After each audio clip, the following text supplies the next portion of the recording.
Today, we are going to explain why agriculture and food are important provisional services from the environment. My name is Yusuf Khan. My name is Nicholas Chen. My name is Shivesh. And I'm Neil. When we think about what ecosystems give us, it's easy to focus on the beauty of nature. But ecosystems also provide something even more essential, goods we rely on every single day. These are called provisioning services, and they include food, fiber, timber, fresh water, basically the building blocks of life and society.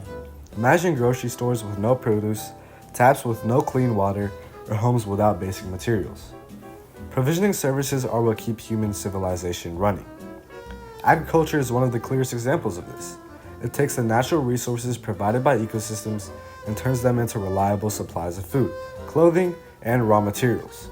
Without provisioning services like agriculture, our entire way of life would collapse. Moving on to the specifics, agriculture is one of the clearest examples of a provisioning service because it provides people with the resources we need to survive. It gives us food and forage, grains, fruits, vegetables, and livestock products like milk and eggs. Agriculture also provides raw materials such as cotton, wool, and timber, which are turned into clothing, blankets, and shelter. These outputs cover our most basic needs: eating, staying warm, and building homes. Agriculture shows how ecosystems supply humans with direct, tangible goods that make life possible. And as we continue, we're going to dive deeper into this, looking at the supporting services behind agriculture, the ways it impacts human well-being, and how it responds to human impacts. I'm going to talk about how ecosystems support agriculture and why protecting them is important for human well-being. First, decomposers like fungi, bacteria, and detritivores break down dead organic matter and recycle nutrients like nitrogen and phosphorus back into the soil.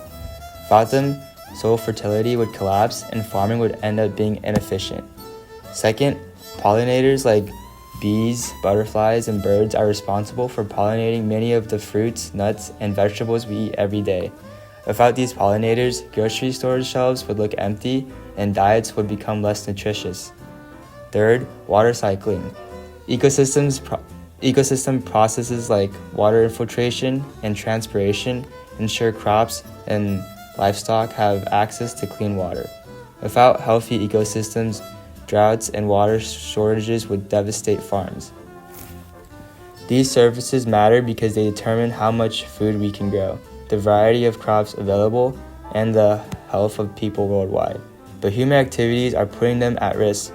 So if we want reliable food, clean water, and healthy ecosystems, we've got to take care of the services to make agriculture possible in the first place. Now let's talk about how agriculture can benefit human well-being. First, let's take a look at plants. Trees and plants provide us with grains like rice and wheat, along with fruits and vegetables. These foods are grown through photosynthesis and they supply people with essential nutrients like vitamins and minerals. Because they are so important, grains and fruits make up a big part of our daily diets and have helped improve our overall lifespan. Now we can take a look at animals and plants for fiber. Agriculture also gives us materials we can use every day. For example, sheep provide wool and cotton plants provide cotton. These fibers are used to make clothing, blankets, and other essentials that help keep people warm and comfortable. These materials have been incorporated into our daily lives, coming to show how our day-to-day needs are heavily dependent on ecosystem services, or more specifically, provisional ecosystem services. And lastly, we can take a look at livestock, such as cows and chickens. Now, raising animals like cows and chickens provide meat, which is an important source of protein. Protein helps people grow and stay strong and has become an essential part of people's diets across the world as well. For many communities, livestock is a key part of nutrition. Now, in these ways, we have seen how agriculture has a huge positive impact on human well-being, whether it be through plants or animals. It is important to recognize that the very reasons humans are able to flourish and utilize goods is because of the provisioning ecosystem services that agriculture provides. Climate change caused by human activity can have a major effect on agriculture. This is because agriculture relies on specific temperatures, precipitation, and many other factors as part of the climate in order to thrive.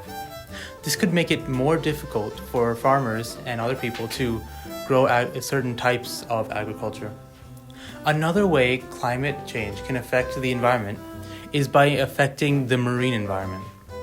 An increase in the amount of CO2 in the atmosphere will increase the amount dissolved into the ocean, which more CO2 means the water becomes more acidic. That also means that the water increases in temperature, and these two conditions make it so that organisms, marine life, especially fishes, will no longer be able to survive in the conditions that they were used to. Another way that human behavior disrupts the ecosystem is through overexploitation of the resources. One example of this is overhunting animals for their meat. This, especially with larger predators who take a long time to reproduce and have longer lifespans, by hunting these predators for their meat can have large cascading effects on the environment. And the absence of this one organism can cause many of the prey of the animals to balloon in population and then decrease the prey's prey. With global warming affecting the temperatures of the ocean, many fish important for consumption and that have low ranges of tolerances for temperature or acidity will be forced to migrate north, where the temperatures are closer to the temperatures they have been accustomed to and need to survive. And with a smaller range of tolerance for certain temperatures, many of the crops that are grown by farmers will be more susceptible to heat conditions and these kind of stresses on the crops, and will be more difficult for them to survive. These stresses will then lower the amount of yield that they'll have, and even risk the death or extinction of certain species of crops because they will not be able to survive or adapt to the differing climates. When we step back and look at the big picture, it's clear that agriculture is not just a set of crops or farms. It's the foundation of human survival. Ecosystems make agriculture possible by providing the soil, water, and pollinators it depends on. In turn, agriculture provides us with food, clean water, clothing, and shelter. But human activities like climate change, deforestation, and overexploitation are placing this entire chain at risk. If we damage ecosystems, we weaken agriculture. And if agriculture collapses, so does our food security, our health, and our way of life. Protecting ecosystem services isn't just about helping the environment. It's about protecting ourselves. By taking care of the ecosystems that sustain agriculture, we're securing reliable food supplies, stable communities, and a healthier future. When we invest in nature, we invest in people. Protecting ecosystem services means protecting life as we know it.